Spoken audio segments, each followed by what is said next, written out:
in this country, if you check it out with history, all right?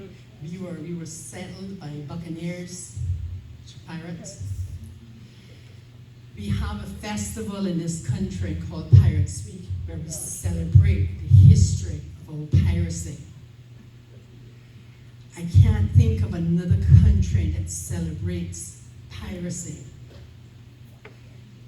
If you look at all of what goes into piracy, rape, murder, slavery.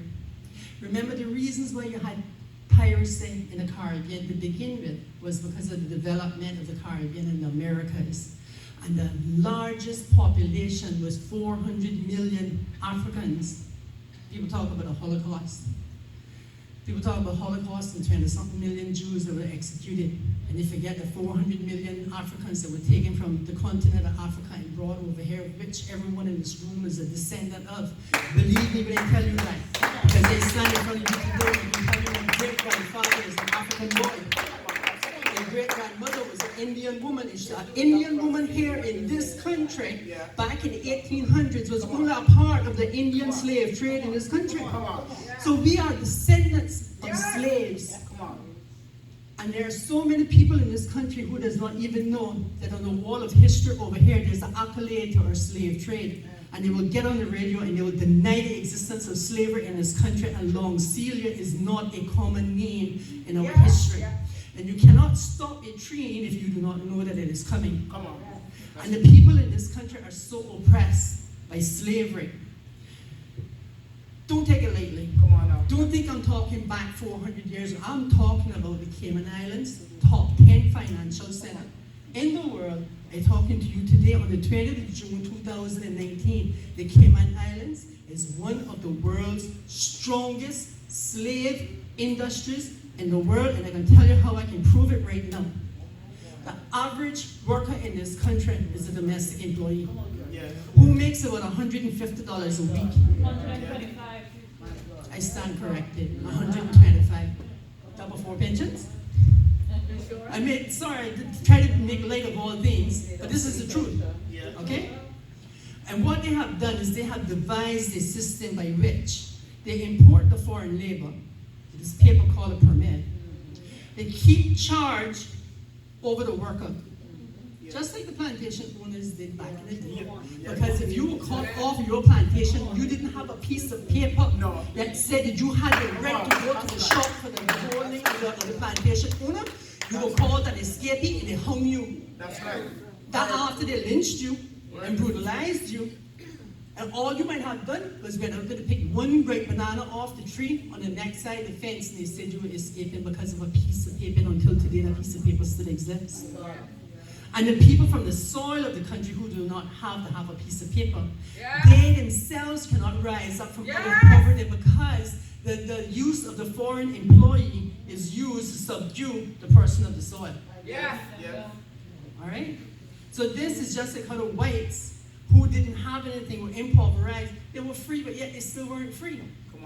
And even after the abolition of slavery, we still have never been free. That's true. Black people have never been free. The only freedom that we can really truly find is to be free and free indeed in Christ. Knowing that when we are absent from this land, we are present with Christ, and therein lies our true freedom. And I want to encourage you all this evening, as oppressive as this country may be, and it is, and I am telling you as a Caymanian, I was fortunate that I was also born in 1970, the one before the immigration law changed in 1977. As a Caymanian, I am telling you that this is a very oppressive person to anyone who is not from the plantation ownership.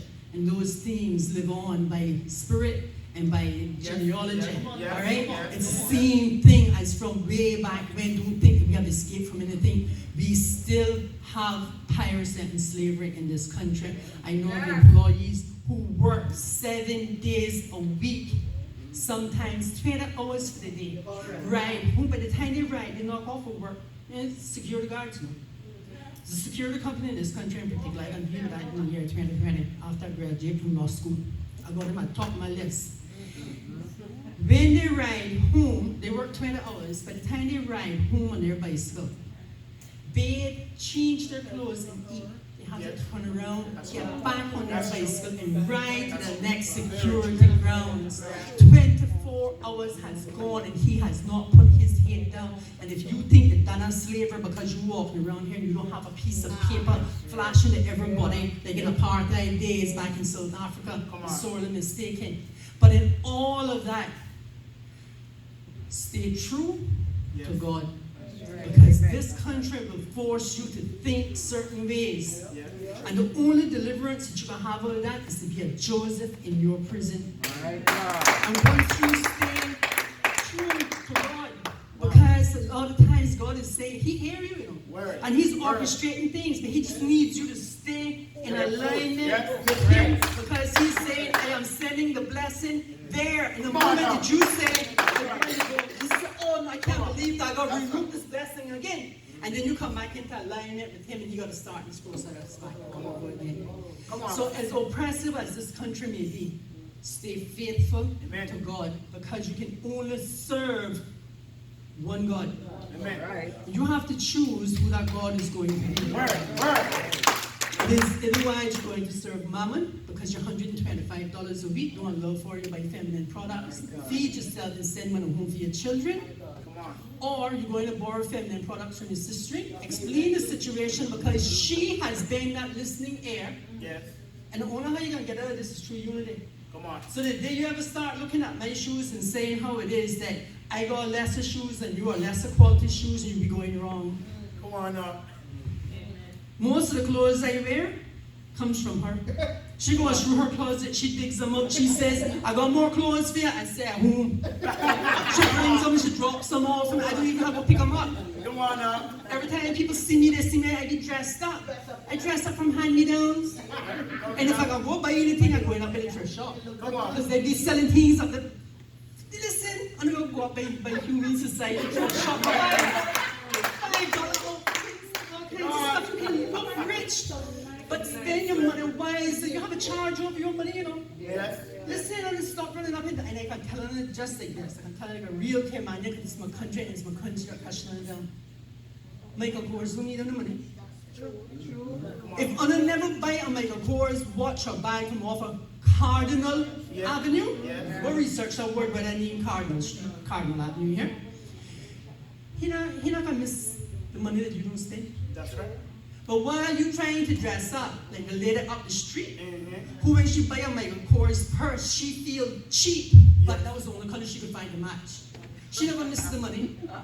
But you're taking your children food, money, and then you won't go crucify them, and they have children for all this foolishness that you're trying to be really is not, because you got your focus in the wrong place. Your focus is supposed to be on the goodness of God, for the purpose that He put you here for.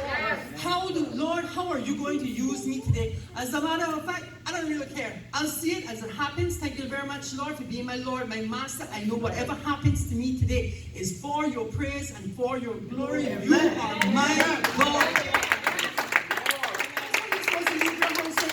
Clothed in righteousness, seeking God and all of His righteousness.